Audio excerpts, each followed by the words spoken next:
It's about halfway through the test match between England and South Africa at the Wonders, and we're at the Auckland Park studios of the SABC, where the cricket is being broadcast from. We're here to show you our ball skills. Not necessarily our ball skills, but it is this red ball that brings out our skill.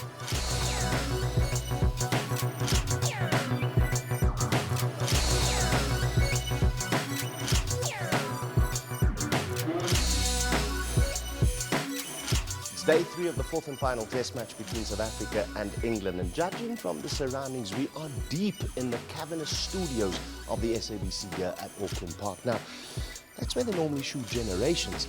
Studio 5, we need to head to Studio 7, which is where your cricket on SABC comes from when we are not at the venue. So let's go inside and give you a nice unique perspective, a little behind the scenes of how we do your cricket.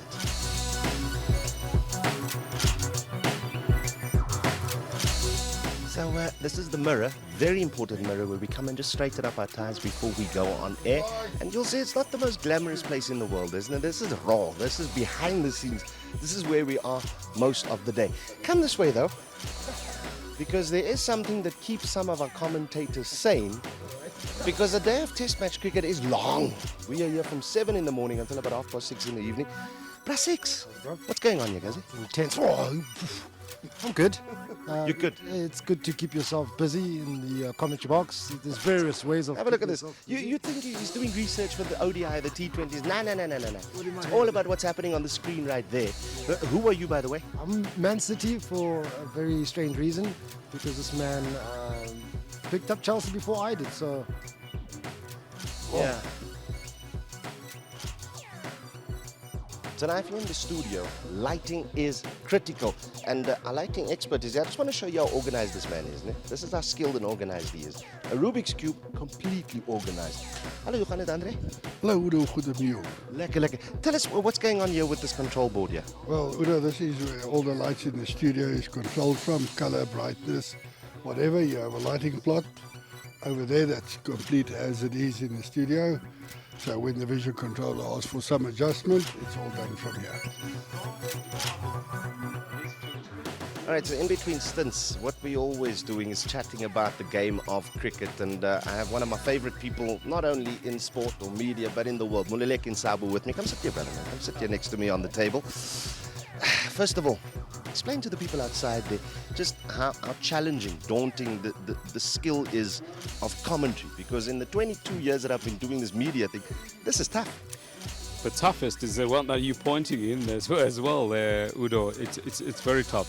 There's a lot of thinking that goes behind what you need to say, and especially on air, you got to depict a picture for someone who's driving, and give all of that and just condense it into a little mini 30 milliseconds of saying something. As South Africa won the toss and elected to bat first, and then now 20 overs gone. It's Quentin de Kock on 63. Don't you just love that voice, man?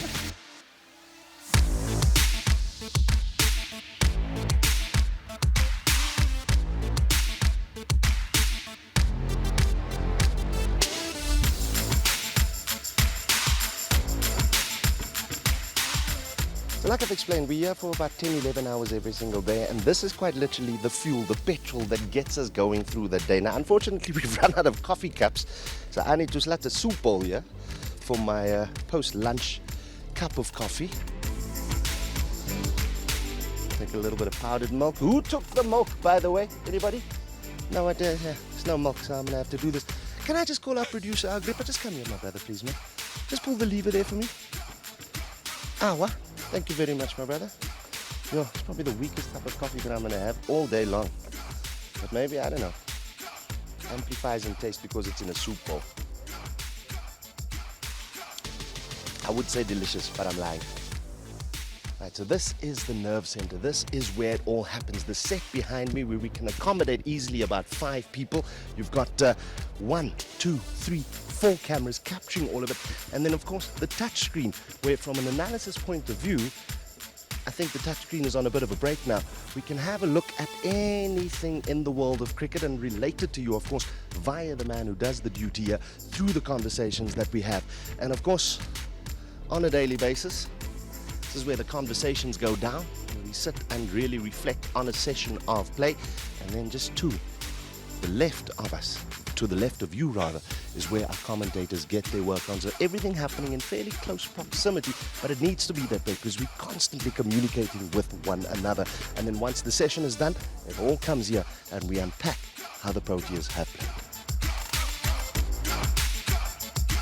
Hi, I'm Zunaid. I'm the overall producer for cricket here at SABC. Let me take you on a tour of our truck where we do the business. This side we have our VT area where we have the guys doing all the slow-mos and playbacks. We have Katu, who is our vision mixer. She's the person that cuts all the cameras for the viewers to see at home. And then we have Agrippa, our director, the man that calls all the shots here. And then we have Mr. Kondri Kashisha, who does graphics for us. And this is our sound booth. And this is our engineering department. So basically that was the truck, the behind the scenes.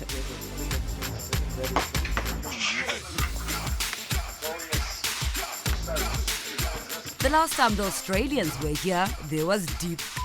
We catch up with the management team, head coach Justin Lenga and captain Aaron Finch to tell us what they expect from the tour.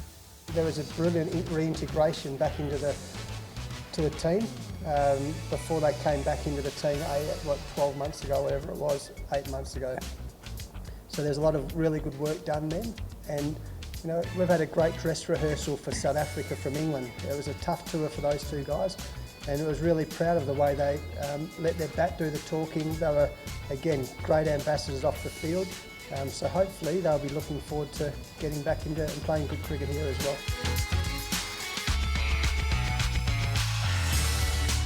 One thing that we did leading into the last World Cup, we probably left it a little bit late because it was last December, we all sat down and we talked about getting real role clarity with our players, making sure that we get to the continuity within the team. And we saw the benefits of that through leading up to the World Cup and the World Cup. We've played great white ball cricket. And it's the same with this, the T20, where we've got it pretty close to where we want to be. But obviously there's opportunities, and there's always opportunities that present every time we play a game. So I'm sure the guys will grab those opportunities, but we are getting very close to the sort of style of play and the team we want to play when the World Cup comes around, but still, 8 or 9 months away.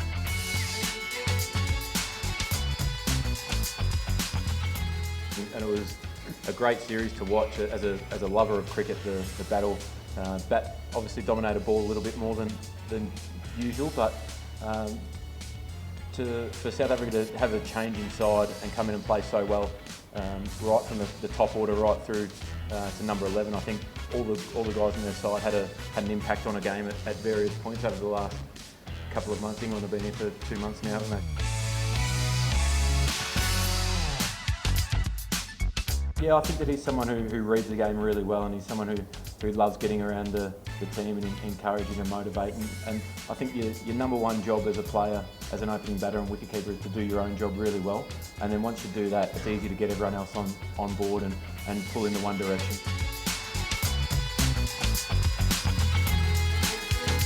Oh, South African fans are very passionate, aren't they? They're regardless of whether you're playing in Australia or over here, or even a neutral in an ICC tournament.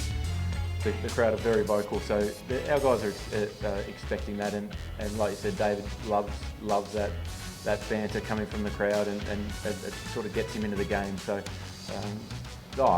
regardless of what I think, the crowd are going to act however they please. So I don't think it's going to make much difference to us. We're going to play cricket with a smile on our face and represent Australia very proudly.